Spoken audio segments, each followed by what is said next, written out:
10 खौफनाक देवता जिनकी पूजा डर की वजह से की जाती थी।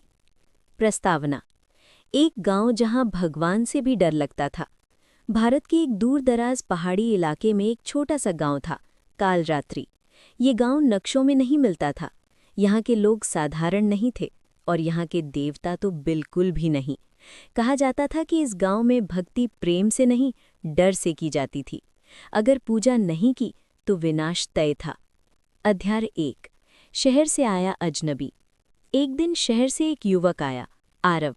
वो एक लेखक था, रहस्यमयी कहानियां लिखता था। उसे किसी ने इस गांव के बारे में बताया था।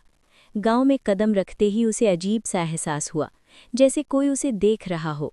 हर घर के बाहर काले धागे, नींबू मिर्च और अजीब चिन्ह बने हुए थे।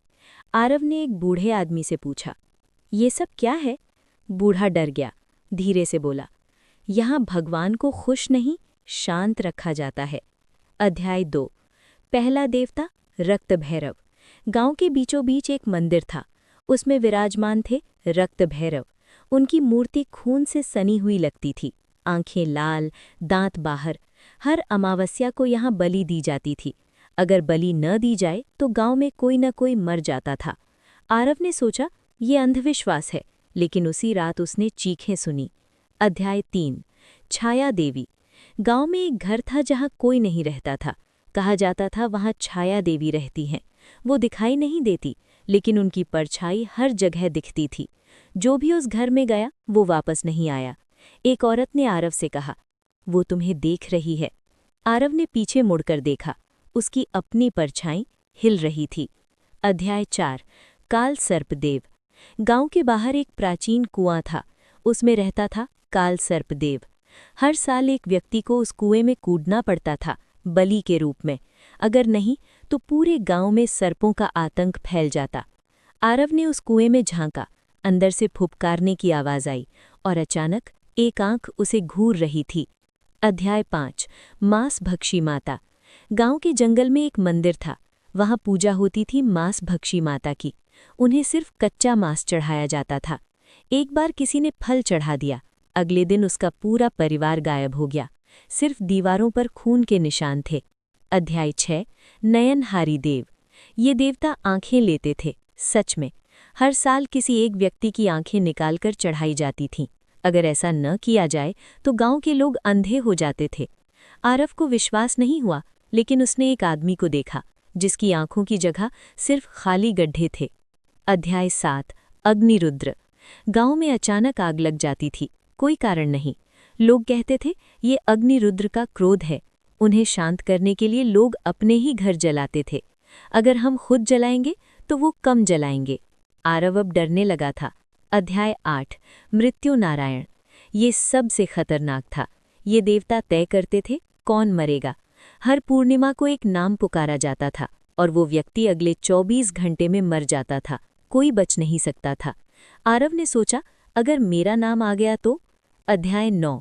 पिशाच राज। गांव में रात को कोई बाहर नहीं निकलता था, क्योंकि पिशाच राज घूमते थे। जो भी बाहर मिला वो वापस इंसान नहीं रहता। कहा जाता था कि कई लोग अब भी गांव में हैं, लेकिन इंसान नहीं। अध्याय 10। समय भक्षक। ये देवता समय खा जाते थे। जो इनके श्राप में आता वो अचानक बूढ़ा हो जाता या फिर बच्चा बन जाता।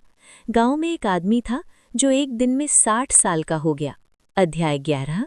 मौन देव। इनके बारे में कोई बात नहीं करता था, क्योंकि जो भी इनके बारे में बोलता वो गायब हो जाता। मौन देव को सिर्फ चुप्पी चाहिए थी। पूरा गांव हर रात 12 बजे पूरी तरह शांत हो जाता था, एक आवाज भी नहीं। अध्याय 12। आरव का नाम। पूर्णिमा की रात थी। गांव वाले इकट्ठा हुए। मृत्यु नारायण का नाम पुकारा गया और आरव। पूरा गांव उसकी तरफ देखने लगा। उसका दिल रुक गया। अध्याय 13। भागने की कोशिश। आरव भागने लगा, लेकिन हर रास्ता बंद था। जंगल में गया पिशाचराज, कुएं के पास गया काल सर्क, मंदिर गया रक्त भैरव। हर जगह वही देवता, जैसे वो उसे जाने नहीं देना चाहते। अध्याय 14। असली सच। अचानक एक बूढ़ी औरत सामने आई। उसने कहा, ये देवता असली नहीं है। आरव चौंक गया। ये सब डर से बने हैं। सदियों पहले लोगों ने अपने डर को ही भगवान बना लिया और अब वो डर ही उन्हें चला रहा है।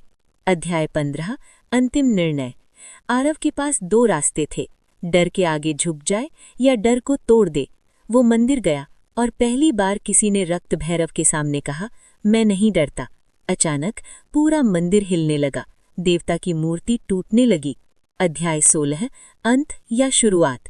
अगले दिन गांव बदल चुका था, कोई देवता नहीं, कोई डर नहीं। लेकिन आरव जब वापस शहर पहुंचा, उसने आईने में देखा, उसकी परछाई अब भी हिल रही थी। समापन। असली डर कहाँ है? कभी कभी डर बाहर नहीं होता, वो हमारे अंदर होता है, और जब हम उसे भगवान बना देते हैं तो वो हमें नियंत्रित करने लगता है।